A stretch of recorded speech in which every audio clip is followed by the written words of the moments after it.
Most triathletes focus on carbs and calories, but do you want to know the thing that changed my performance the most? I'm hoping so because I'm going to tell you anyway. Hydration. Fixing it gave me better sessions, faster recovery, and no more post-run headaches. In this video, I'll show you how you can do it too.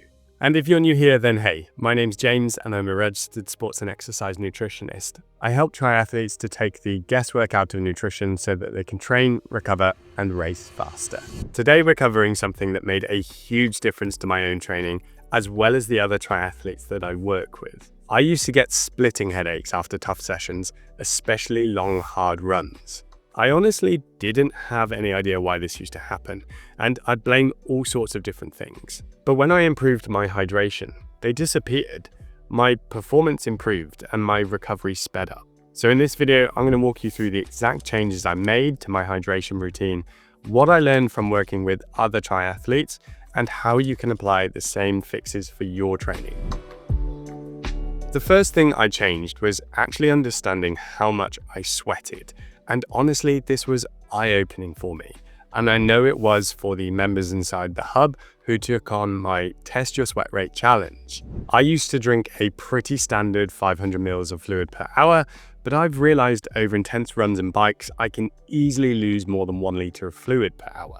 Multiply that over several hours on a bike or a hard run where my fluid consumption was next to nothing, and you get a big deficit. A lot of triathletes worry about how hard sweat tracking can be, but it really isn't. I am actually going to go through this in next week's video, so keep an eye out for that if you want to learn the ins and outs of it. But here are a couple of key points to know. For every 1 kilo of weight you lose, you've lost 1 liter of sweat. You should repeat sweat tests in different conditions, different temperatures, and bike and run sessions to understand variability. It's not really realistic to measure your swim losses, but you can estimate them based off your other ones. When I recorded all this data, it gave me a baseline to work with and helped set realistic targets. It's one of those things that once you actually know the numbers, you start to make a change. Because before that, you're much more inclined to be like, I'm sure I'm close enough. Drinking water alone wasn't enough. And in fact, sometimes it made things worse. When you sweat, you lose sodium. And if you don't replace sodium along with fluid, then you dilute the amount of sodium in your blood. This can lead to hyponatremia, which can be dangerous. But even if you aren't in danger territory, you can feel the early signs of it. And that is, in my opinion, part of why I used to feel so awful. So I made sure to aim for at least 1,000 milligrams of sodium per liter of fluid for my hotter, harder sessions, sometimes even more. Sodium helps retain the fluid that you consume, which supports thermoregulation, improves carbohydrate absorption as well, so you get even more benefit from good hydration. This was a game changer, and I don't say that lightly. I used to go into harder morning sessions underhydrated. I'm not too specific about the amount I drink before sessions, but I made a conscious effort to consume more like 300 to 500 ml of fluid, even if I'm going to be starting relatively soon after. I found this crucial even for my harder runs.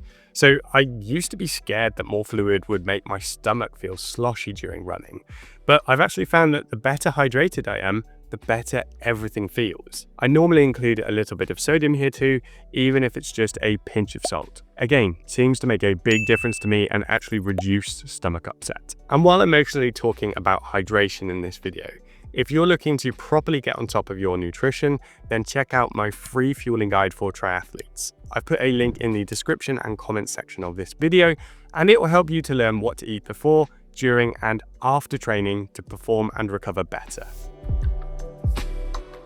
Most of us think about food itself when we talk about recovery nutrition, but food alone isn't enough after hard training. If you've lost a couple of liters of fluid, that needs addressing. The guidance is to replace 125 to 150% of the weight or fluid that you've lost during exercise. Most of us probably won't be that scientific about it, but when you pair this to those numbers that I mentioned earlier, it really starts to give you this bigger picture of what you really need to rehydrate well. So let's say I sweat a liter of fluid per hour and I go on a 4-hour bike ride. That's 4 liters of sweat. And let's say I drink 500 milliliters per hour, which is a pretty common number. So the deficit here is 2 liters, meaning I'd need to replace 2.5 to 3 liters of fluid in the hours afterwards. Without knowing these numbers, it would be really easy to skimp on this and get nowhere near enough of what I need to replace. This is especially key in a big training block or race week. Otherwise, you just start to accumulate dehydration across your sessions and recovery and performance suffers significantly. So I know for long rides in the heat that I can easily consume 750 ml or more of fluid per hour. Yes, it can be a bit of a pain to carry lots of fluid, but my word, does it make a lot of difference to me. Race day hydration can't be a guess, and you've got to take it seriously if you want to race as well as possible and not waste thousands of dollars that you've spent on a race entry and accommodation. So I figured out my targets and then I started practicing them in my long sessions, especially brick sessions where I could test my overall strategy. I learned how much I could carry, what worked with the on-course options, how my gut handled different strategies. As much as I love them, racing isn't just about carbs. Hydration matters too, and if you neglect it, you'll never race to your full potential. Practicing it means you know what worked before race day, and I cannot reinforce how worthwhile this is.